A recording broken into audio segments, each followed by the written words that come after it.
오늘은 그 창세기 가인과 아벨 얘기 이야기를 같이 교제하고 싶어서 준비를 했습니다. 창세기 하면은 먼저 어, 제가 생각했을 때는 너 이런 질문을 저한테 한다면 성경 중에 무슨 무슨 장을 가장 많이 봅니까? 이런 질문을 제기한다면 가장 많이 보았던 곳은 창세기였을 것 같아요. 저는 왜냐면 뭐 우리가 새해 딱 시작하게 되면은 성경 봉독 꼭 하겠다, 성경 일독 하겠다 마음 먹잖아요. 그럼 시작하는 곳이 창세기잖아요, 그죠? 그리고 창세기는 얼마나 읽기가 쉽습니까? 저는 그런 걸 느끼거든요. 창세기부터 출애굽기까지는 읽기가 너무 쉬워요. 왜냐면 재밌어요. 그리고 어려운 것이 없는 것 같은 그런 생각도 들고, 그다음에 뭐 동화같이 이렇게 권선징악을 말하는 것 같기도 하고 교훈을 주는 것 같기도 하고, 그래서 창세기 뭐 출애굽기 이제 그 십계명을 받기 전까지는 막 드라마틱하고 너무 재밌어 가지고 술술 익힙니다. 저는 그랬어요. 그런데 제가 성경을 보는 관점이 달라졌다고 말씀드렸잖아요. 그 이후에 보게 된 성경은 좀 다르게 받아들여졌어요. 뭐냐면 창세기가 읽기 쉽고 술술 넘어가는 말씀인 줄 알았는데 실제적으로 하나하나 듣겠다는 마음으로 이 성경을 보면 창세기처럼 어려운 말씀이 없다는 겁니다. 어 어떻게 저한테 마음을 주셨냐면, 이 창세기는 하나님의 절대 주권이 담겨 있는 말씀인데 이 말씀에 너는 순복할 수 있느냐? 이 마음을 저한테 주신 것 같아요. 그래서 내가, 그러니까 하나님께서 절대적인 주권과 택하심을 택하심을 하나님의 택하심을 너는 순복할 수 있느냐? 이 질문이 창세기를 보는데 내내 들었던 제 마음이었습니다. 왜 그러냐? 왜 그럴 수 있을까? 뭐냐면 우리가 읽기는 쉬워도 아담과 하하부터 생각을 한번 해봅시다. 아담과 하하를 보면 선악을 알게 하는 나무 실과를 먹지 말라. 먹는 날에 정령 죽으리라. 이 말씀이 얼마나 직관적이고 듣기 쉽습니까? 근데 그 말씀을 하나님 말씀으로 듣는다는 것은 아담과 하하가 선악을 알게 하는 나무 실과를 먹은 것처럼 그렇게 지키기 어려운 말씀이었고, 우리에게는 우리가 만약에 그 상황을 닥치게 된다면 우리 역시도 하나님 말씀을 어기는 자가 될 수 있는 이 결코 쉽지 않은 말씀이었겠다, 이런 생각이 드는 거예요. 야곱과 에서를 봐요. 야곱과 에서, 아니 뭐 가인과 아벨을 오늘 말씀드린다고 그랬는데 가인의 제사는 연락하지 않으셨잖아요. 아벨의 제사는 연락하셨잖아요. 왜 가인의 제사는 연락하지 않았고 아벨의 제사는 연락하셨는지 그 이유가 창세기에는 나와 있지가 않지 않습니까? 그러면은 우리는 생각하게 되는 거예요. 그런 걸 생각하게 되는 거예요. 이 생각 자체가 우리가 하나님을 알지 못하는 생각으로 유추할 수밖에 없게 되기 때문에 하나님의 뜻을 오해하고 그다음에 하나님의 뜻을 알 수가 없는 그런 것으로 변질이 되는 것 같아요. 이게 창세기에서는 이 문제가 계속 나오는 거예요. 어 아담 얘기했죠. 뭐 가인, 아벨 얘기했죠. 야곱, 에서. 야곱이 어떠한 자입니까? 이름이 속이는 자인데 에서가 잘못한 게 있나요? 우리의 생각으로 말하는 거예요. 에서가 잘못한 거 하나도 없잖아요. 뭐 있다면 장자의 직분을 가벼이 여긴 거. 그다음에 배고파서 죽 먹은 거. 근데 성경에서는 에서는 하나님이 택하신 자가 아니고 야곱을 택하셨다는 것이 창세기에서 나오는 겁니다. 하나부터 열까지 우리의 이해와 우리의 생각에는 정반대가 되는 게 창세기로 보여지는 거예요. 창세기가. 그런 말씀들이 계속 네. 하나하나 보잖아요. 처음부터 끝까지 내 생각과 부딪히는 말씀이 창세기다. 이게 솔직한 우리가 마음으로 성경을 읽는다면 이렇게 다가올 겁니다. 그래서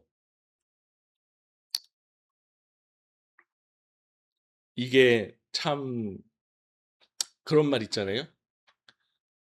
믿음은 들음에서 난다는 말씀 들어보셨죠? 저는 이 말을 크게 오해했었는데요. 어떻게 오해를 했냐면 성경을 볼 때 저는 예전에 성경을 볼 때 어떻게 봤냐면 성경을 보다 보면 이해 못하는 구절들이 나오죠. 이해 못하는 구절이 나와요. 그러면은 어떻게 하냐면 제가 먼저 검색을 합니다. 다른 성경을 보는 게 아니라 검색을 해요. 검색을 하면 그 해당 구절에 대한 말씀들이 인터넷에 쭈루룩 나오죠. 그러면 그 말씀들을 하나하나 찾아봅니다. 그리고 들어요. 왜? 믿음은 들음에서 난다고 했으니까. 그래서 인터넷 설교를 듣는 거예요. 목사님들의 설교를. 목사님들의 설교를 들으면 어떻게 하는 줄 아세요? 제가? 내 마음과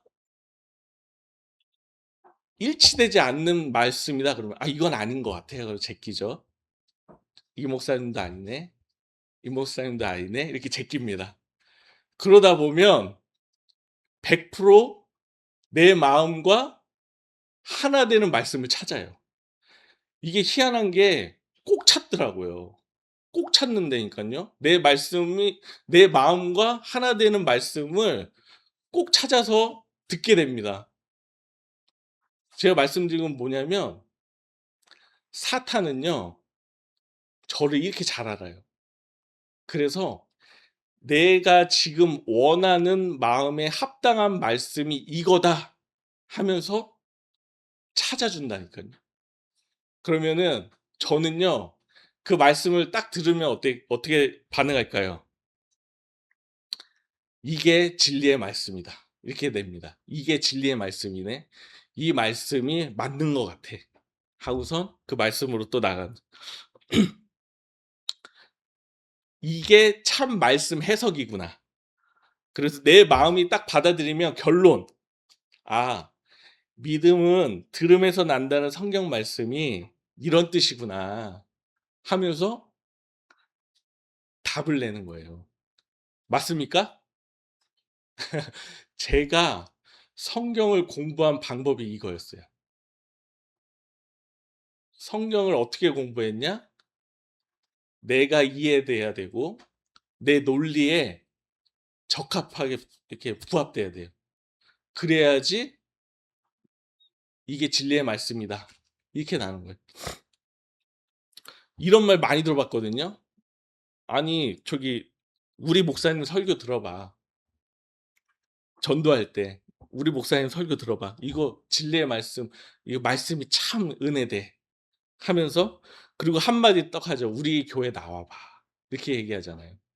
그래서 우리는 어떻게 보냐면 아무 데나 말씀을 대입하고 그것을 하나님의 일이라고 열심으로 하고 있다는 거예요.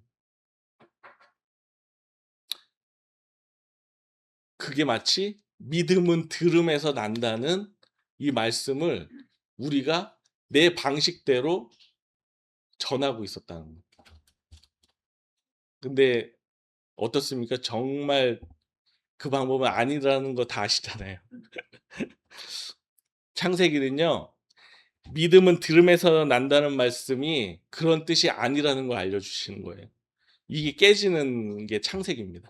그래서 하나님의 절대적인 주권과 택하심에 너는 순복하고 순종할 수 있느냐, 진짜 하나님 말씀을 들을 수 있느냐, 이것을 말씀해 주시는 것 같더라고요.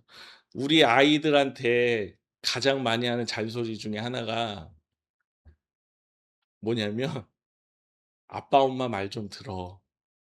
제발 좀 들어." 이렇게 말하잖아요. 그러면은 아이들이 어떻게 하냐면 "네. 네." 주한이는요. "네. 네." 이래요. 아주 저음으로. 그러면은 우리는 그 대답을 듣고 어떻게 말하냐면 "대답은 잘하네." 이게 이렇게 하거든요. 근데 대답만 잘하고 아빠 엄마의 말대로 하지 않을 때가 더 많아요. 그렇잖아요. 그건 우리 자식이라서가 아니고 우리가 그렇다는 거예요.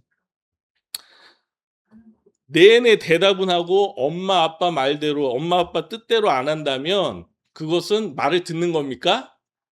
듣지 않는 거예요. 그죠? 근데 성경에도 이 말씀이 있더라고요.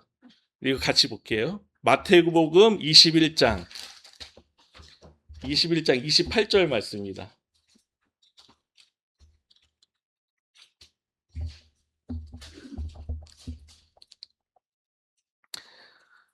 31절까지 같이 읽어볼게요.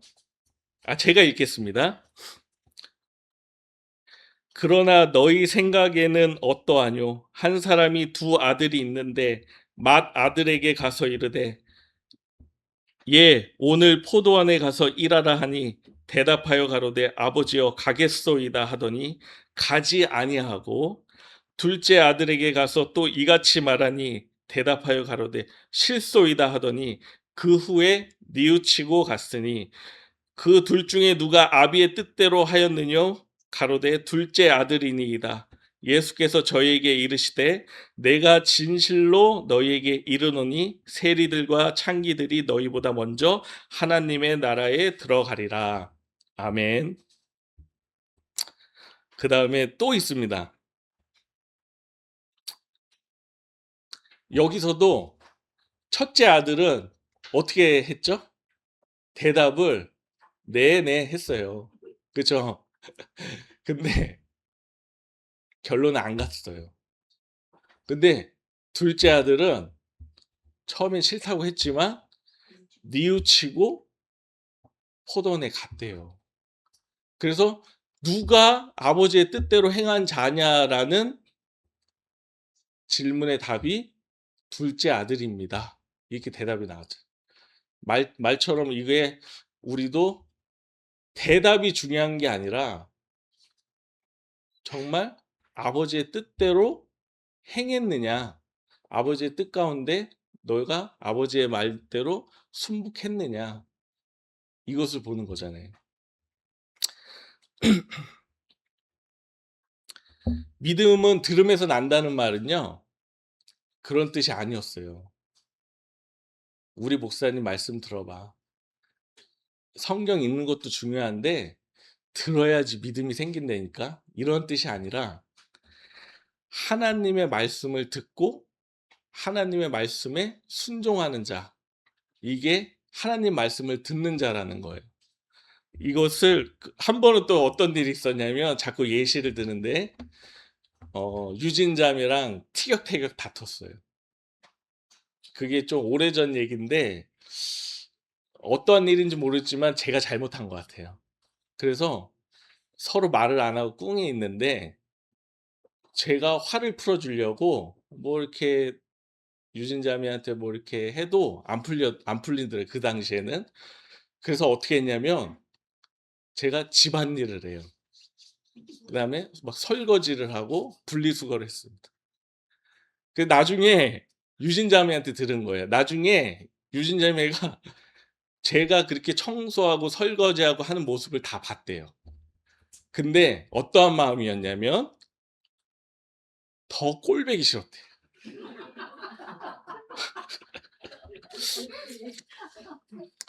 더 꼴보기 싫고 아주 짜증이 났대요, 아주.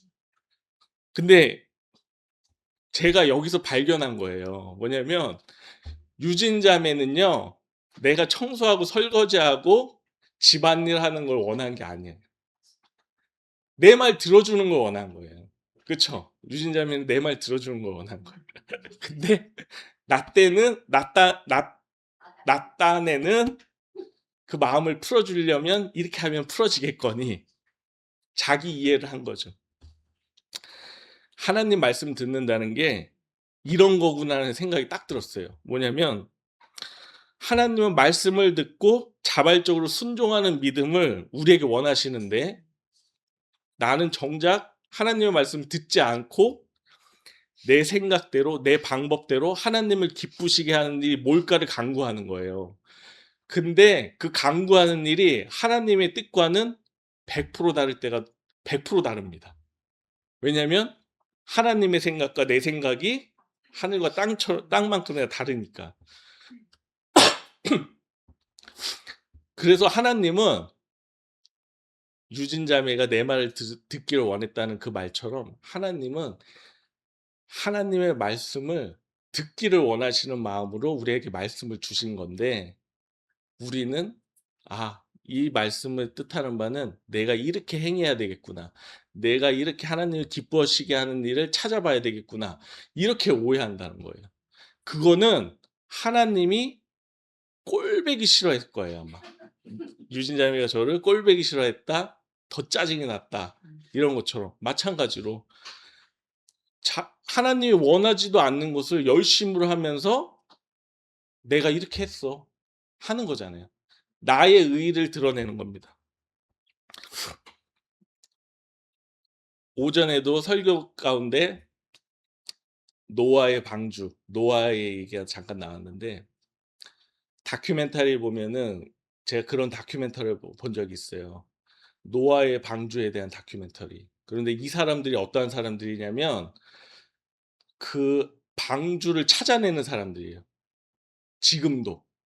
그래서 터키 어느 산에 방주가 있더라 해서 그 방주에서 나온 그 나무 토막 같은 거를 다 수거해 가지고 막 과학적으로 분석을 하고 그다음에 그래서 뭐 이게 연대가 어떻게 되고 막 이런 걸 과학적으로 분석하는 사람도 있거든요. 그리고 노아의 방주를 실제 모형으로 만들어서 이거를 파도 치는 이런 시뮬레이션 그런 거에 방주를 해 가지고 이게 얼마나 큰 파도에도 버티냐 이런 시뮬레이션도 하고 과학적으로 어떤 나무 재질이었고 어떻게 만들었고 역청은 어떻게 칠했고 역청을 만드는데도 역청을 만드는 방법까지도 막 재현하고 이거 하는 사람들이 있어요. 이 사람들이 엄청난 그 일생을 이걸 연구하는 사람도 있다고요. 근데 어떠한 생각을 했냐면 이 연구하는 거 자체가 감사한 거죠. 왜냐면 알고 싶어 하는 마음이 있기 때문에. 근데 뭐를 알고 싶어 하는 마음일까요?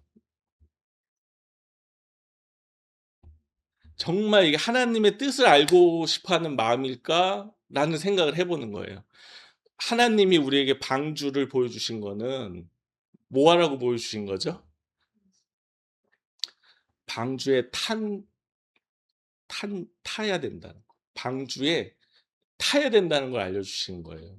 그래야 생명을 얻는다. 구원을 얻는다. 이거를 보여주셨잖아요. 근데 방주에 타지는 않고 방주에 그 장님이 뭐 코끼리 이렇게 만지면 막 뭐 뱀이다 뭐 이렇게 뭐 여기 다리 만지면은 뭐 기둥이라고 그러고 뭐 그런 거 있잖아요. 그런 것처럼 방주를 다 연구를 하면서 이 재질은 뭐고 이런 건 연구를 잘하는 거예요. 그거에 대한 지식은 빠삭한 거예요. 근데 막상 방주에 타라는 말씀은 듣는가 하는 겁니다. 정말. 근데 우리가 그들을 뭐라고 하는 게 아니라 우리가 성경을 볼 때 있잖아요. 이런 관점으로 본다니까요, 성경을. 내가 지식적으로 알고자 하는 마음이 크단 말이에요. 그게 마치 하나님을 아는 것처럼 느끼기 때문에. 근데 하나님은 분명히 말씀하시는 거예요. 그래서 단순하게 방주에 타야 돼. 방주에 탄 8명만 구원을 얻었어. 이걸 딱 보여주는 거예요. 그러니까 얼마나 이 괴리감이 큽니까, 우리랑. 우리가 생각하는 거랑. 그래서 저도 성경을 볼 때 이런 지식적인 것을 엄청나게 쌓았었어요. 왜냐면 재미도 있고요, 첫째. 유익한 것 같아요, 둘째는. 그리고 셋째는 남한테 전하기도 쉬워요. 이렇게 전하는 게. 과학적이고 논리적으로 얘기하는 게 남한테도 더 전하기가 쉬워요. 우리가 구원에 대한 뭐 예를 들면은 오늘 예수님이 니고데모에게 말씀하셨을 때 "거듭나지 않으면 하나님 나라를 볼 수 없다." 이렇게 말씀하셨잖아요. 이 말씀이 얼마나 어렵습니까? 얼마나 어렵나요? "거듭나지 않으면 하나님 나라를 볼 수" 이게 무슨 말이지? 니고데모가 그랬잖아요. 근데 우리가 그렇다는 거예요. 우리 관점이 우리가 지식적으로는 그렇게 알고 그렇게 쌓아도 하나님이 하신 말씀은 들을 귀가 없다는 거예요. 그게 우리의 지금 그 마음이다. 우리가 그렇게 성경을 잘못 보고 있다. 나부터도. 그런 걸 지금 고백하는 겁니다. 그 이것을 하나님은 깨닫게 해 주시는 거예요. 그래서 제가 성경을 보는 관점이 달라졌다고 말씀드린 것도 이것을 하나하나 하나님이 교정시켜 주시니까 하나님이 믿음도 허락하시고 그 안에서 하나님이 뜻하시는 바를 내가 조금이나마 알아들을 수 있게끔 하나님이 인도해 가신다는 걸 느끼는 거예요. 인제 가인과 아벨이 드린 제사를 좀 너무 돌아왔네요. 가인과 아벨이 제사를 드렸어요.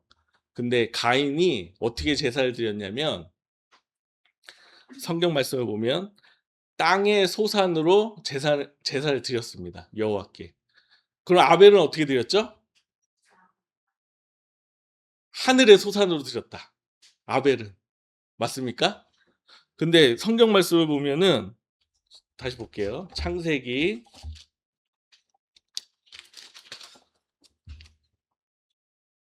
4장 3절입니다. 세월이 지난 후에 가인은 땅의 소산으로 제물을 삼아 여호와께 드렸고 4절에 아벨은 자기도 양의 첫 새끼와 그 기름으로 드렸더니 여기까지 읽어볼게요.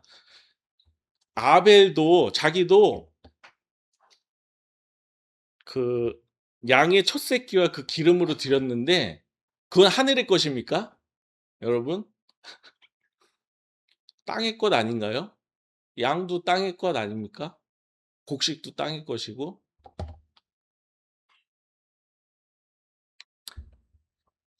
가인도 아벨도 땅의 소산으로 드린 거예요. 창세기에서는 그걸 말씀해 주는 그거에 하등 관계가 없다는 걸 말씀하시고 가인의 제사를 연락지 않으셨어요. 아벨의 제사를 받으셨어요. 근데 저는 그때도 말씀드렸지만 이 이유를 찾은 거예요. 내가 납득할 수 있는 이유. 그 이유가 피해 제사였어요. 양은 죽여야 되잖아요. 곡식은 죽이는 거 아닙니까? 피는 안 흘리니까. 근데 피해 제사를 드려야 하나님이 받으셨다. 이 내 결론이 그렇게 났었던 거예요. 그러니까 이렇게 하나 우리는 내 뜻과 내 이해에 맞는 말씀을 내 스스로가 정립합니다. 근데 성경에서는 믿음으로 아벨은 하나님께 제사를 드린 거예요. 그 믿음을 보셨잖아요. 성경에는 답이 그렇게 나와 있었던 겁니다. 근데 제 눈에는 그런 것이 보이지 않았었던 거예요. 그래서 이러한 것들을 좀 어 근데 여기서 더 재밌는 게 뭐냐면 가인이 가인의 제사를 받지 않으셨잖아요. 그랬더니 가인의 상태가 어떻게 됩니까? 가인이 어떻게 되냐면 가인이 심히 분하여 안색이 변하니 이게 딱 나왔어요. 근데 제가 이걸 딱 경험했어요. 제가 이제 그 특성이 납품을 하기 때문에 화분 자재를 납품하기 때문에 운전을 많이 하거든요. 그래서 지난번에도 운전에 대한 것을 말씀드렸었는데 이러한 상황이 많이 있었어요. 근데 제가 운전을 할 때 제가 운전하다 보면은 운전을 잘못할 경우가 있어요. 옆에 있는 차량들을 못 본다든지 아니면은 뭐 내가 뭐 딴 생각을 하다가 뭐 잘못했다든지 할 때 내가 운전을 잘못할 때 어떻게 되냐면 뒤에서 빵빵거려요. 빵빵 그리고 뭐라고도 합니다. 운전 똑바로 하라고. 그러면은 내가 잘못했을 때는 어떤 줄 알아요? 쌍깜빡이 딱 켜주고 아 미안합니다. 하고서 손 들어요. 고개도 끄덕거리고. 근데 어떤 일이 있었냐면 그 길은 내가 똑바로 가는 길이었어요. 근데 상대방 차가 오해를 했는지 저한테 잘못했다고 운전 똑바로 하라고 한 거예요. 근데 나는 어때요? 잘못한 게 없었어요. 그 정확히 잘못한 게 없었어요, 그때는. 제가 알아요. 왜냐하면 그 차선이 좀 이상하게 돼서 내 차선이 맞는 건데 그분이 오해했었던 거예요. 근데 이 차는 제가 운전을 잘못한 줄 알고 빵빵거리고 욕까지 하는 거예요. 그때 어땠는 줄 알아요? 제 심정이? 안색이 변합니다. 그리고 같이 삿대질을 했어. 너나 운전 똑바로 하라고. 뭐냐면요. 가인이 심히 분하고 안색이 변했잖아요. 자기는 잘못한 게 없는 거예요. 자신은 잘못한 것이 없다고 생각할 때 이렇게 됩니다. 제가 운전 똑바로 했다고 생각할 때는 억울한 거예요. 무슨 말을 들으니까. 그러니까 조용히 넘어갈 것도 상대방이 막 나한테 뭐라고 하니까 억울해 가지고 같이 막 화가 나 버리는 거예요. 근데 가인이 이랬더라고요. 가인이 안색이 변한 이유는 내가 드린 제사를 왜 안 받아줬냐 이거예요. 하나님, 내가 1년 열심히 농사 지어 가지고 하나님께 가장 좋은 것 드렸는데 왜 안 받으세요? 뿔딱지가 확 나는 거예요. 가인은 자기가 잘못된 제사를 드렸다고 생각한 적이 없어요. 그렇기 때문에 심히 분했고 안색이 변한 거예요. 아담이 선악을 알게 하는 나무 실과를 먹고 누구를 탓했습니까? 하와를 먼저 탓했죠. 근데 하나님을 탓했잖아요. 결론은 내게 주신 저 여자가 하나님한테 탓한 거잖아요. 이게 뭐냐면 자기는 잘못 없다는 거예요. 아니 하나님이 주신 여자가 날 먹게 했는데 하나님이 잘못이지 내가 잘못입니까? 이렇게 되는 그러니까 이 마음이 우리에게 가인 같은 마음, 아담 같은 마음, 하와 같은 마음이 항상 있는 거예요. 근데 아담한테 하와를 딱 주셨을 때 아담이 뭐라고 하는 줄 알아요? 뼈 중에 뼈요, 살 중에 살이라. 이보다 아름다운 신은 없는 것 같아. 자기 어, 아내를 부인을 지칭하는 이 아름다운 시. 그랬던 아담이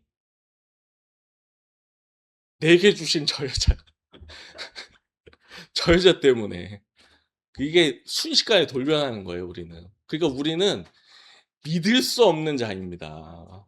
정말 이거를 우리가 정말 깨달아야 돼. 근데 제가 말하고 싶은 거는 이 부분이에요. 가인이 아벨을 죽입니다. 아벨을 죽였어요. 가인은 택함 받은 자입니까? 택함 받지 못한 자입니까? 우리는 성경을 봐서 알잖아요. 가인은 택함 받지 못했어요. 그러면 하나님은 택함 받지 못한 자, 택함 받은 자를 아십니까? 모르십니까? 당연히 아시잖아요. 아셨는데 하나님을 보세요. 가인을 찾아오십니다. 나아가요. 예전에 이 질문을 했어요. 아빠, 하나님이 택하신 자를 구원하시잖아. 그럼 택함 받지 않은 자들은 구원받을 수 없어? 이 질문 딱 한 거예요. 아니, 내가 택함 받지 못했는데, 그럼 내가 교회 열심히 다니고, 하나님 믿어도 구원 못 받아? 이렇게 질문을 하더라고요.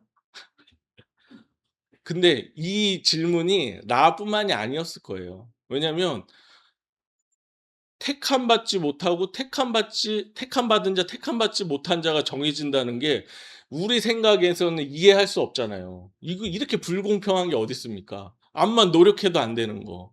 우린 이렇게 생각한다고요. 하나님은 물론 택함 받은 자, 택함 받지 못한 자를 미리 아십니다. 근데 우리는 알 수 없어요. 그거는 하나님의 절대적인 주권이에요. 그래서 로마서에서도 토기쟁이 비유를 하시잖아요. 지음받은 물건이 지은 자에게 어? 뭐야? 이같이 말할 권한이 있느냐? 뭐 이렇게 말씀하시잖아요. 그러니까 어떻게 지음받은 물건이 지은 자에게 말할 수 있느냐? 이렇게 얘기하는 거예요. 우리는요, 그분 앞에서 잠잠해지는 법을 알아야 돼요. 정말로. 우리가 택하고 택하지 않은 것을 두고 하나님께 우리는 따질 권한이 없어요. 정말로. 정말 성경은 이와 같이 크신 하나님의 말씀에 너는 순복할 수 있느냐? 이걸 계속 물어보는 거예요. 이런 너와 100% 다른 나의 생각에 너는 순종할 수 있느냐? 이게 깨지기를 원하시는 거예요, 하나님은. 근데 우리가 이게 안 깨져요. 불쑥불쑥 튀어나온다고요. 가인처럼. 근데 하나님은요, 놀라우신 게 택한 자든 택함 받지 않은 자에게 동일한 은혜를 내려주신대요. 동일한 은혜를.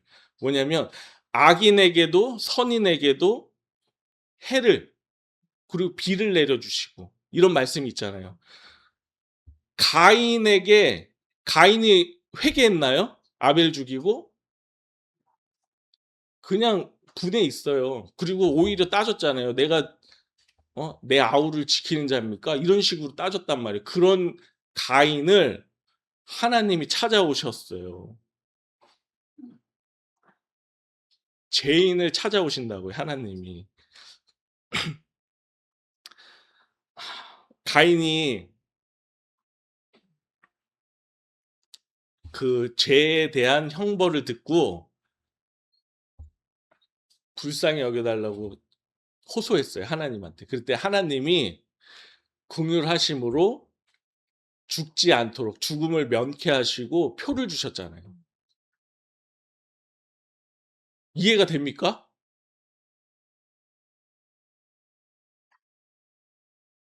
죽여야지. 하나님은 구약의 하나님은 어?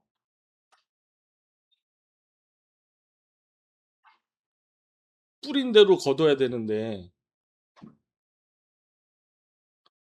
죽여야지 살인자를. 근데 하나님이 살려주셨다니까요. 죽음을 면케하시려고 표를 주셨대요.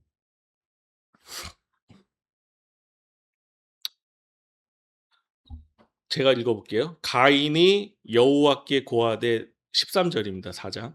내 죄벌이 너무 중하여 견딜 수 없나이다. 주께서 오늘 이 지면에서 나를 쫓아내시온즉 내가 주의 낯을 배웁지 못하리니 내가 땅에서 피하며 유리하는 자가 될지라 무릇 나를 만나는 자가 나를 죽이겠나이다. 여호와께서 그에게 이르시되 그렇지 않다. 가인을 죽이는 자는 벌을 7배나 받으리라 하시고 가인에게 표를 주사 만나는 누구에게든지 죽음을 면케하시니라.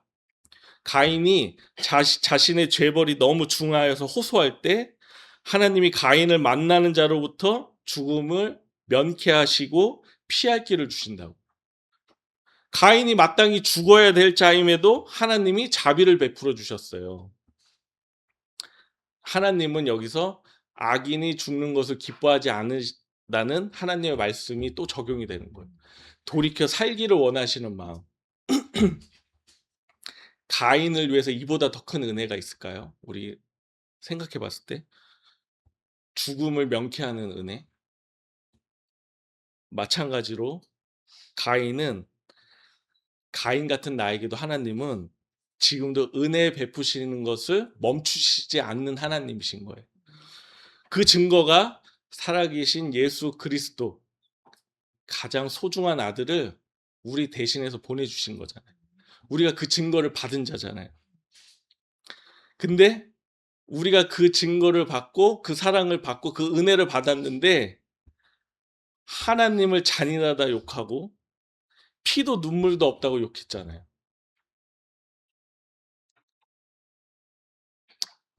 여름이 되면은 그 피서객들 뉴스가 간간히 들려오는데 물에 빠진 사람 그런 뉴스가 나와요. 그런데 물에 빠졌는데 그 물에 빠진 사람을 건져주려고 건지고 자기는 죽은 경우, 이런 뉴스 많이 들어보셨죠? 물에 빠져 죽을 뻔한 자기 자신을 구하려고 목숨을 바친 그분에게 어떠한 마음을 가질까요?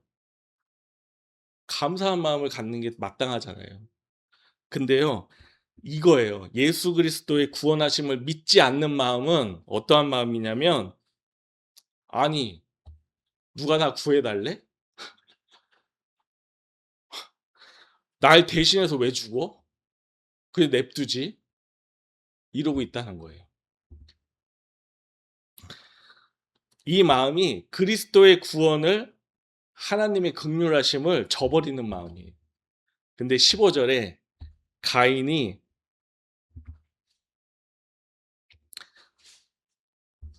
가인은 하나님의 긍휼을 구했고 하나님은 그를 긍휼히 여기셔서 죽음을 면케하셨다. 가인은 죽음을 면케하셨던데 왜 죽음을 명쾌하셔? 이렇게 따지는 거예요. 이렇게 따졌다는 거예요. 뭐냐면, 왜 그러냐면 바로 다음 절 16절, 이게 가인의 말로입니다. 4장 16절, 가인이 여호와 앞을 떠나 나가 에덴 동편 놋 땅에 거하였더니 아내와 동침하니 그가 잉태하여 에녹을 낳은지라. 가인이 성을 쌓고 그 아들의 이름으로 성을 이름하여 에녹이라 하였더라. 가인은 하나님의 은혜를 저버리고 여호와 앞을 떠나 나갔다고 성경이 말하는 거예요. 어떻게 그럴 수 있을까? 우린 그렇게 생각하죠. 어떻게 그럴 수 있을까? 아니, 죽음을 면케하는 은혜를 받았는데 어떻게 그럴 수 있을까? 근데 아까 말했듯이 우리가 예수 그리스도의 구원하심을 믿지 못하는 거는요, 여호와 앞을 떠나 나가는 거랑 똑같다는 거예요. 근데 여호와 앞을 떠나 나가는 우리들의 모습이 없습니까? 항상 발견하잖아요. 정말 발견하잖아요. 그래서 가인을 통해서 하나님은 하나님의 마음을 우리에게 알려주시는 거예요. 그래서 요한일서 2장을 한번 보겠습니다. 요한일서 2장 1절입니다.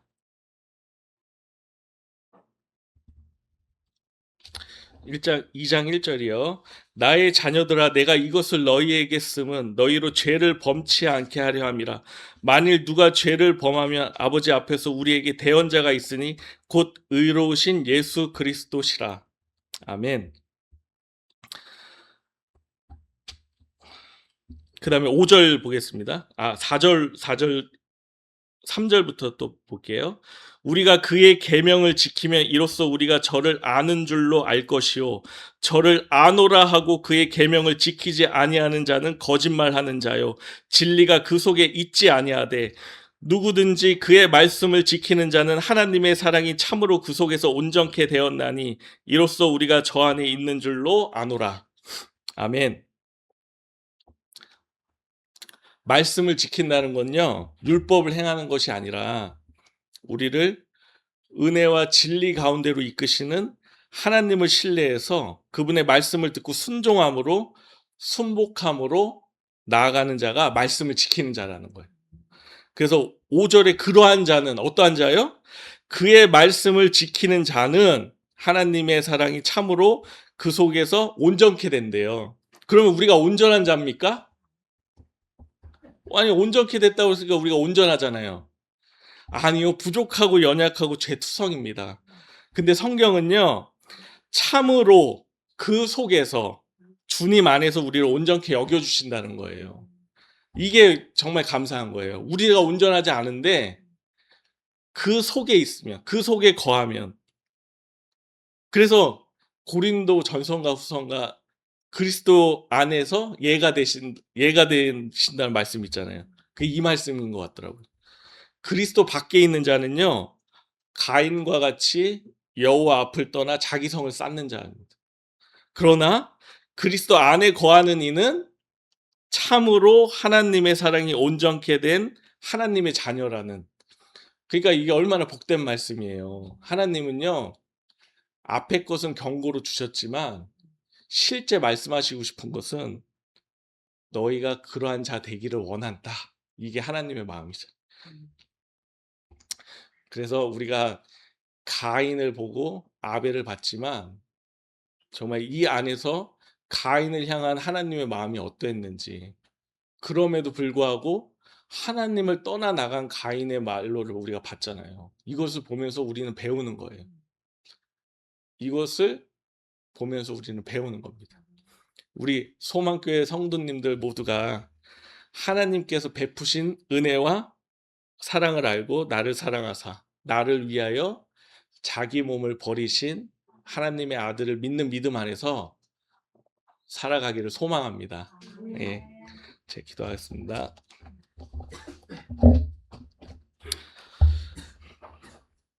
하나님 감사합니다. 아무것도 아닌 죄밖에는 없는 자임에도 포기하지 않으시고 택하신 자를 사랑하신 하나님의 사랑이 정말 놀랍습니다. 하나님은 결코 잃어버리시지 아니하시고 다 찾으시는 하나님이시기에 우리가 갖지 아니하시기에 너무나 다행이며 감사를 드립니다. 그 베푸신 사랑에 마땅히 반응하는 자로 하나님을 사랑할 수 있도록 성령님께서 우리를 인도하여 주시옵소서. 모든 것에 감사드리며 거룩하신 예수 그리스도의 이름으로 기도드렸습니다. 아멘.